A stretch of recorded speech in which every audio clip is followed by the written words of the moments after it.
नुकत्याच झालेल्या लोकसभा निवडणुकीचा निकाल सध्या मतपेटीमध्ये बंद असला तरी धाराशिव जिल्ह्यात कोण गुलाल उधळणार याची मोठी चर्चा तसेच पैजा लागत असताना जिल्ह्यात महाविकास आघाडी की महायुती कोण बाजी मारणार याबाबत काही मोजक्या प्रतिक्रिया त्यांच्यात शब्दात पाहूया। निवडणुकीच्या निकालाबद्दल बोलायचं तर महाराष्ट्रामध्ये शिवसेना प्रमुख बाळासाहेब ठाकरे यांनी शिवसेना रुजवलेली आहे।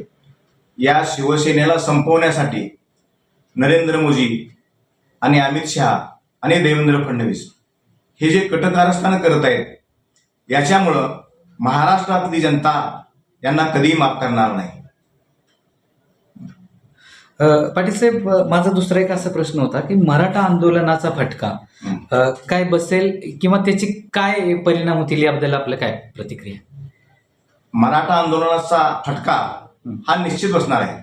का तर मराठा आंदोलकांना जी आश्वासनं दिली होती, जी त्यांनी शब्द दिले होते, जे त्यांचे मोर्चे निघाले होते, त्या मोर्चामध्ये जे आश्वासन दिलं होतं ते पाळलं गेलेलं नाही। त्यामुळं मराठा समाज हा पूर्णपणे दुखावला गेलेला आहे। त्याच्यामुळं मराठा आंदोलनाचा फटका हा बसलेलाच आहे।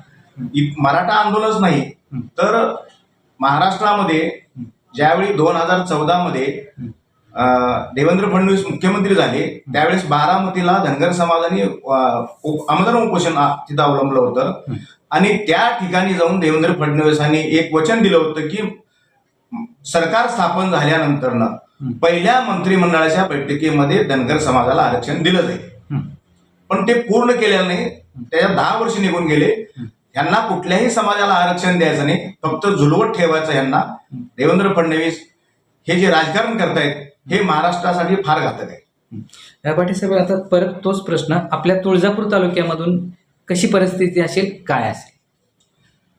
तुळजापूर तालुक्यामध्ये जरी भारतीय जनता पार्टीचे आमदार असतील तरी भारतीय जनता पार्टी बरोबर त्यावेळेस शिवसेना होती त्यांच्यासोबत, म्हणजे शिवसेना म्हणजे उद्धव बाळासाहेब ठाकरे होते। त्यामुळं इथंही आणखीनही शिवसेनेची तशीच ताकद आहे। शिवसेनेचा कोणी इथं गद्दार झालेला नाही या तालुक्यामध्ये। त्याच्यामुळे शिवसेना उद्धव बाळासाहेब ठाकरे यांच्या पाठीमागे हा शिवसेना ठामपणे उभी आहे। त्याच्यामुळे इथं या तालुक्यामध्ये भारतीय जनता पार्टीचा आमदार जरी असेल तरी त्यांना इथली जनता माफ करणार नाही। का तर त्यांचं जे राजकारण जे आहे ते दलबदलू प्रमाण आहे। त्यांनी जे भाजपमध्ये जे गेले ते विकासासाठी म्हणून गेले। मग 40 वर्ष त्यांचे वडील पालकमंत्री होते, 5 वर्ष त्यांनी पालकमंत्री होते, गेली 45 वर्ष यांनी ह्या जिल्ह्यावरती सत्ता उपभोगली आहे। मग त्यावेळेस विकास का केला नाही? आणि आता विकासाचं कारण दाखवून ते जे गेलेले आहेत त्याच्यामुळं हे लोकांना काही पटलेलं नाही, सामान्य जनतेला काही हे पटलेलं नाही। त्यामुळं या तालुक्यातील जनताही त्यांना धडा शिकवल्याशिवाय राहणार नाही। 4 तारखेचं वातावरण काय असेल, काय सांगाल? शेवटचा प्रश्न। 4 तारखेला शिवसेना प्रमुख उद्धव बाळासाहेब ठाकरे, शिवसेना उद्धव बाळासाहेब ठाकरे यांच्या नेतृत्वाखालील महाविकास आघाडीचे उमेदवार शिवसेनेचे माननीय ओमप्रकाश राजे निंबाळकर यांचा विजय हा 100% निश्चित आहे। ही काळ्या दगडावरची रेघ आहे। का तर त्यांचं कामही तसं आहे, ते रात्रंदिवस लोकांच्या संपर्कात राहतात, लोकांची कामं करतात। समजा तुम्ही एखादा त्यांना प्रश्न फोन लावला तुम्ही की माझं असं असं काम आहे, त्यांनी म्हणते कुठं काम आहे, या ठिकाणी अधिकाऱ्याकडे काम आहे, या माणसाकडे काम आहे, तरी त्यांचा नंबर आहे का? तुमचा नंबर त्यांनी घेतील, लगेच त्यांना कॉन्फरन्सवर घेतील आणि तुमचा प्रश्न त्याच ठिकाणी सॉल्व्ह करणारा हा महाराष्ट्रातला नव्हे देशातला 1 नंबर खासदार आहे। त्याच्यामुळे ओमराजे निंबाळकरांचा विजय हा निश्चित आहे। महायुतीचा उमेदवार अर्चनाताई 100% निवडून येणार, त्याबद्दल काय वाटतं? एकंदरीत दादा, जिल्ह्यामध्ये कसं वातावरण होतं? आपण ग्राउंड लेवलला काम केलात आणि कार्यकर्त्यांची कशी फळी होती, कशी निर्माण झाली होती, त्याबद्दल काय सांगाल? लोकसभा मतदारसंघातील संपूर्ण बूथवर महायुतीची बूथची यंत्रणा होती। त्या बूथच्या यंत्रणेच्या माध्यमातून प्रत्येक बूथमध्ये आमचे कार्यकर्ते पोहोचले आहेत, घरोघरी पोहोचलेले आहेत। आणि राणादादांनी, त्यानंतर अभिमन्यू भाऊ पवार साहेब यांनी, राजेंद्र राऊत साहेब यांनी केलेली कामं आहेत त्या मतदारसंघामध्ये, किंवा तानाजी सावंत साहेब असतील पालकमंत्री, त्यांनी त्यांच्या मतदारसंघामध्ये केलेली कामं, पीक विम्या संदर्भातला विषय, कृष्णा खोऱ्याचं पाणी, उस्मानाबाद शहराला असलेला पाणी पुरवठा, मोदीजींनी दिलेल्या पाणी पुरवठ्याच्या गावोगावच्या योजना, हे काम लोकांच्या समोर आहे. त्या कामाची पावती म्हणून लोक महायुतीच्या पाठीशी राहतील. आणि अर्चनाताईंनी गेल्या 10 वर्षापासून, जेव्हा दादा तुळजापूरचे आमदार नव्हते त्यावेळेपासून तुळजापूर, कळंब, उस्मानाबाद संपूर्ण जिल्ह्यामध्ये महिलांचे मेळावे घेणे, हळदी कुंकूचे कार्यक्रम करणे, हिरकणी महोत्सव सारखे, नवरात्रासारखे कार्यक्रम करणे, या माध्यमातून प्रचंड महिलांचा संपर्क, अर्चनाताईचा व्यक्तिगत संपर्क आहे. आणि महिलांच्या हाताला काम निर्माण करून देण्यासाठी, उद्योग निर्माण करून देण्यासाठी ताईंनी खूप मोठा प्रयत्न केलेला आहे. त्यामुळं महिलांचं प्रचंड प्रतिसाद या कालच्या निवडणुकीमध्ये आम्हाला दिसून आलेला आहे. दादा, मराठा आरक्षणाचा काय परिणाम होईल किंवा काय, त्याबद्दल आपली काय प्रतिक्रिया? आरक्षणाच्या विषयाचा थोडासा परिणाम झाला नाही असं म्हणता येणार नाही. परंतु मराठा समाजाने सुद्धा आरक्षणाचा विषय समजून घ्यायला हवा होता. दिलेलं 10% आरक्षण, यापूर्वी जेव्हा जेव्हा राज्याचे मुख्यमंत्री किंवा मंत्रिमंडळामध्ये मराठा समाजाची खूप मोठी मंत्रिमंडळामध्ये मंत्र्यांची संख्या होती, मुख्यमंत्री सतत मराठा राहत, तेव्हा मराठा समाजाला हे आरक्षण दिलं गेलं नाही.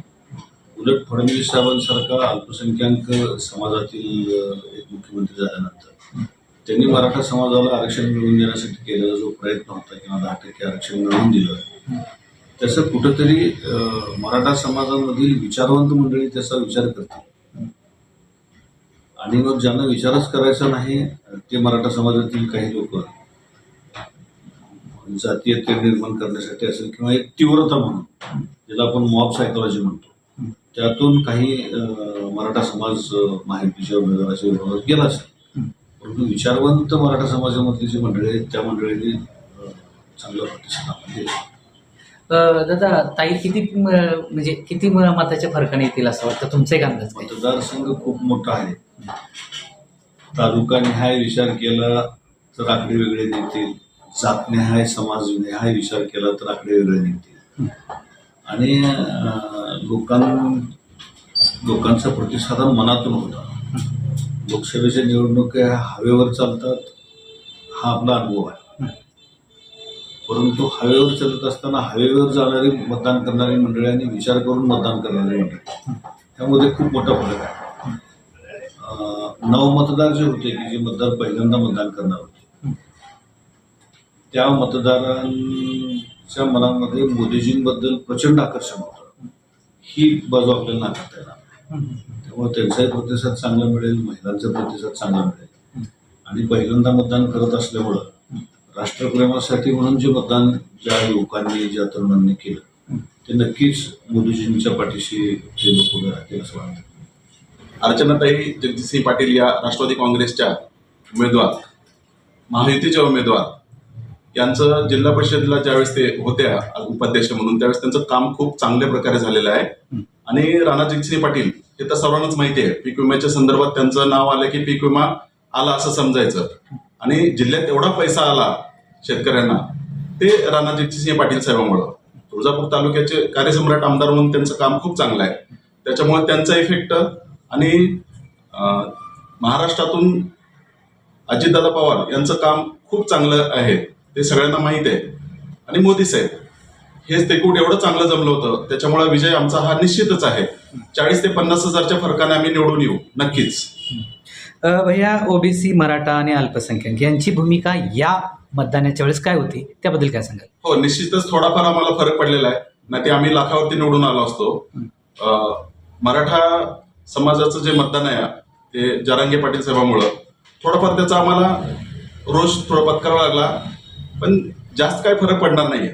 तसं त्यांनी कुठलं डायरेक्ट नाव घेऊन असं काय केलं नव्हतं, बोललं नव्हतं. त्याच्यामुळे आम्हाला 40% मतदान निश्चितच मराठा समाजाचं आणि अल्पसंख्याक समाजाचं आदरणीय अजितदादा पवार साहेबांनी आतापर्यंत अल्पसंख्याकाच्या बाबतीत मौलाना आझाद विकास महामंडळ होतं, 50-55 कोटीच्या पुढे कधी पैसे आले नव्हते महाराष्ट्रात. पण यावेळेस 550 कोटी रुपये अजितदादांनी मौलाना विकास महामंडळाला दिलेले आहेत. त्यामुळं मुस्लिम समाज आणि दादांनी त्यावेळेसच डिक्लेअर केलं होतं, ज्यावेळेस महायुतीमध्ये त्यांनी प्रवेश घेतला होता त्यावेळेस सांगितलं होतं की मी सेक्युलर राहणार आहे, म्हणजे माझ्यासोबत मुस्लिम समाज, दलित समाज हा सगळं माझ्यासोबत आहे. आणि त्याच्यामुळे मला म्हणजे मी कुठला जातीवादी वगैरे ते प्रचार वगैरे काय करणार नाही किंवा तुमच्यासोबत त्या मुद्द्यावरती मी कधी तडजोड करणार नाही असं आधीच अजितदादांनी सांगितलं होतं. त्याच्यामुळे हा समाज आमच्यापासून काय फार दूर गेलेला नाहीये. तेव्हा आम्हाला ह्या समाजात सुद्धा 40% मतदान आम्हाला पडलेलं आहे. त्यामुळे उस्मानाबाद आणि धाराशिव मतदारसंघातून आम्ही 40 ते 50 हजार निश्चितच निवडून येऊ, त्याबद्दल काहीच दुमत नाही. भैया, जिल्हाभरामध्ये राष्ट्रवादी अजितदादा गटांचं कार्यकर्ते कशा पद्धतीनं काम केले त्याबद्दल कसं? खूप चांगलं काम केलेलं आहे. माहितीचे अजितदादा गट असू द्या, तुमचे भाजपचे कार्यकर्ते असू द्या, शिवसेनेचे कार्यकर्ते असू द्या, RPIचे कार्यकर्ते, यांनी सर्वांनी मिळून संगनमताने खूप चांगलं काम केलेलं आहे. त्याबद्दल कुठलंच शंका नाही आहे. यावेळेसची निवडणूक ही फार अटीतटी झालेली आहे आणि ही निवडणूक कोणालाही अगदी निकाल सांगण्यासारखी नाही. म्हणजे थोडक्यात जनता एवढी हुशार झाली आहे की त्यांची प्रतिक्रिया कुणालाच आजपर्यंत कळालेली नाही. त्यामुळं ही निवडणूक काय होईल आणि ह्याचा निकाल काय येईल हे 4 तारखेशिवाय कळणार नाही. दुसरा माझा एक प्रश्न असेल की तुम्ही भाजपाचे जुने निष्ठावंत कार्यकर्ते आहात. या निवडणुकीमध्ये आपला कितपत सहभाग होता आणि एकंदरीत वरच्या फळीच्या लोकांनी आपल्याला किती सहकार्य केले किंवा किती काम करण्यासाठी संधी दिली, याबद्दल आपण काय सांगाल? आम्ही जुने तर कार्यकर्ते आहोतच, पण आमचा सहभाग हा आम्ही आमच्या परीनं आमचा खारीचा वाटा उचललेला आहे. आम्हाला वरच्या लेवलवरून कुणीही विचारणा केली नाही किंवा कुणीही सांगितलं नाही, तरीसुद्धा आम्ही आमच्या परीनं जेवढं शक्य होईल तेवढं आम्ही आमच्या पक्षासाठी प्रयत्न केलेले आहे. एकंदरीत जिल्ह्याचं राजकारण काय वाटतं, एक आत्ताच्या परिस्थितीनुसार सध्याच्या राजकारणाबद्दल आपली काय प्रतिक्रिया आहे? सध्याच्या राजकारणाबद्दल बोलायचं झालं तर सध्याचं राजकारण खूप वाईट परिस्थितीत आहे. विचार, आचार, मुद्दे ह्याच्यावर कुणीही बोलत नाही आणि वैचारिक राजकारण हे आता फक्त संपुष्टात आल्यासारखं दिसत आहे. आता फक्त आर्थिक राजकारणासाठीच सगळेजण आर्थिक परिस्थितीसाठी किंवा आर्थिक कमाईसाठीच राजकारणात येत आहेत असं सध्याचं चित्र आहे. त्यामुळे लोकांना तत्व, विचार ह्याच्याशी काही देणं घेणं नाही असं सध्याचं चित्र आहे. धाराशिव जिल्ह्याच्या या निवडणुका यावेळेस अत्यंत लक्षवेधी असे ठरलेले आहेत. यावेळेसच्या निवडणुकीची एक गंमत म्हणजे यावेळेस लोकांनी निवडणुका हातात घेतल्या, नेत्यांनी नाही. नेते बदलले, पक्ष बदलले, नवीन आले, जुने गेले, असे अनेक विषय यावेळेस झाले. यावेळेसच्या निवडणुका इतक्या विचित्र झाल्या की माझ्या गेल्या 38 वर्षाच्या पत्रकारितेच्या क्षेत्रात अनेक निवडणूक वार्तापत्र लिहिले असतील किंवा निवडणूक विश्लेषण लिहिले असतील, परंतु ही निवडणूक अत्यंत वेगळी होती. अत्यंत वेगळी म्हणजे लोकांनी ठरवलं होतं काय करायचं ते, आणि म्हणून ही निवडणूक लक्षवेधी ठरली. त्याचा निकाल 4 रोजी कळेल आणि त्यानंतर चित्र स्पष्ट होईल असं मला वाटतं. महाराज, यावेळेस बरेच नेते या पक्षातून त्या पक्षात गेले, त्याच्यामुळं कार्यकर्त्याबरोबर सर्वसामान्यांना देखील एक वेगळं वातावरण निर्माण झाले की बाबा नेमकं तुम्ही पक्षासाठी काम करता का स्वतःसाठी काम करता. तर याच्याकडे तुम्ही कसं पाहता? भारतीय जनता पार्टी असेल, काँग्रेस असेल, राष्ट्रवादी असेल, राजकारणात सगळेच पक्ष आहेत. परंतु मी ज्यावेळेस काम करत होतो साधारण 84-85 साली भारतीय जनता पार्टीचा, त्यावेळेसचा तो काळ वेगळा होता. रामेश्वर जिरवळे म्हणून तर होते, इथले ते फाउंडर मेंबर, ते पहिल्या फळीतले म्हणजे तर रणधुरमधले 3-4, एक रामेश्वर जिरवळे, एक मी, एक कैलासवासी विजय मोकासे, खुदावडीचे कैलासवासी आप्पा कापसे, नळदुर्गचे कैलासवासी वीरेशप्पा डोंबे, सलगरचे गहिनीनाथ मोरे आणि तुळजापूरचे 4-5 जण, असं ते गुळवणी महाराजच्या मठात त्यावेळेस बैठका व्हायच्या. तो काळ वेगळा होता अटलजींचा, अडवाणींचा. त्यावेळेसची परिस्थिती वेगळी होती. आता परिस्थिती पूर्ण बदलली आहे. आता सत्तेतून राजकारण, राजकारणातून पैसा, असा या सगळ्या गोष्टीचं आताचं हे स्वरूप आहे. एक धोरण, नीतिमूल्य या सगळ्या गोष्टी आता बाजूला गेलेत.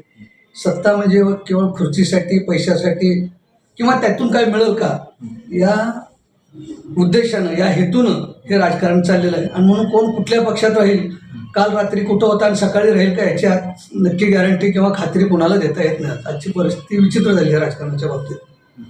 भाजपचे जुने जे कार्यकर्ते आहेत काही प्रमाणामध्ये नाराज आहेत. नवीन कार्यकर्ते त्यांना काही विचारत नाहीत, असा एक त्यांचा एक भ्रम आहे. तर याकडे तुम्ही कसं पाहताय? आहे ती वस्तुस्थितीच आहे तशी. तुम्ही अणदूर किंवा तालुका, जिल्हा म्हणण्यापेक्षा तुम्ही राज्यभरात जर बघितला तर ही परिस्थिती अशीच आहे. जे वर आहे तेच खाली आलं आहे.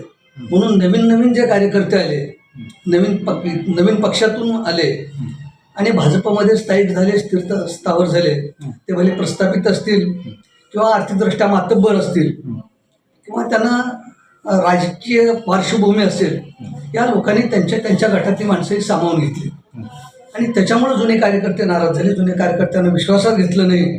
कुठेही जर तुम्ही बघितलात, अणदूचं सुद्धा उदाहरण बघितलात, अनेक कार्यकर्ते आहेत, पदाधिकारी आहेत की त्यांना विश्वासात घेतलं गेलं नाही. ही परिस्थिती सगळीकडे त्याच्यामुळं नाराजी आहे. म्हणून आत्ताच्या कार्यकर्त्यांच्या बाबतीत सांगायचं म्हटलं तर हे डायरेक्ट आले, आयत्या पिठावर रेघोट्या जे म्हणते तसं. त्यांचा काय आंदोलनात सहभाग नाही किंवा लोकांसाठी काय कुठला यांनी काय असं वेगळा एक उपक्रम घेतला नाही. जे ठरलेलं आहे, जे त्यांना वाटतं आत्ता सोयीचं, त्या पद्धतीने केलं. माझ्या वेळेस त्यावेळेस 7 केसेस होत्या. रस्ता रोको, उपोषण, आंदोलन, अशा अनेक केसेस होत्या. मला वाटतं 1992 साली संघावर बंदी आली RSSवर. त्यावेळेस आम्ही 4 दिवस जेलमध्ये होतो. संघावर बंदी आल्यानंतर यांना त्याचं काहीच नाही, काय बंदीचा विषय नाही ना, उपोषण नाही ना, आंदोलन नाही ना, काही नाही. आले ते डायरेक्ट पद आणि खुर्च्या. त्याच्यामुळे सगळी परिस्थिती बदललेली आहे असं मला वाटतं. जुन्या कार्यकर्त्यांना विश्वासात घेतलं पाहिजे, कारण त्यांचा अनुभव हा निश्चितच मोलाचा ठरणार आहे. एकंदरीत पूर्ण महाराष्ट्राचं चित्र कसं असेल त्याबद्दल आपण काय सांगाल? आता महाराष्ट्राचं चित्र सांगण्या इतपत मी काय मोठा नाही किंवा तसा अंदाज घेता येणार नाही. परंतु एकंदरीत जर परिस्थिती बघितली तर यावेळेस आघाडी बऱ्यापैकी आघाडी घेईल असं मला वाटतं. मी पहिल्यांदाच सांगितली की लोकांनीच ही निवडणूक हातात घेतलेली आहे. मग पक्षांतर असेल, भ्रष्टाचार असेल, अनेक प्रकरणं असतील आणि अनेक प्रकरणातून लोकांच्या अशा लक्षात आलं की कुठलाही नेता कुठल्याही पक्षात गेला तरी आपल्या स्वार्थासाठी जातोय, जनतेसाठी नाही. म्हणून आता ही निवडणूक आपण लढवली पाहिजे, निवडणूक आपण हातात घेतली पाहिजे आणि खऱ्या अर्थानं लोकशाही नांदली पाहिजे, संविधानाचं रक्षण झालं पाहिजे, हे लोकांनी मनाशी खुणगाठ बांधली यावेळेस. आणि त्या दृष्टीनं या निवडणुका झाल्यात. म्हणून महाराष्ट्रातली परिस्थिती आघाडीला निश्चितच पूरक आहे. युतीलाही असेल, परंतु यावेळेसची परिस्थिती आघाडीला पोषक आहे असं मला वाटतं.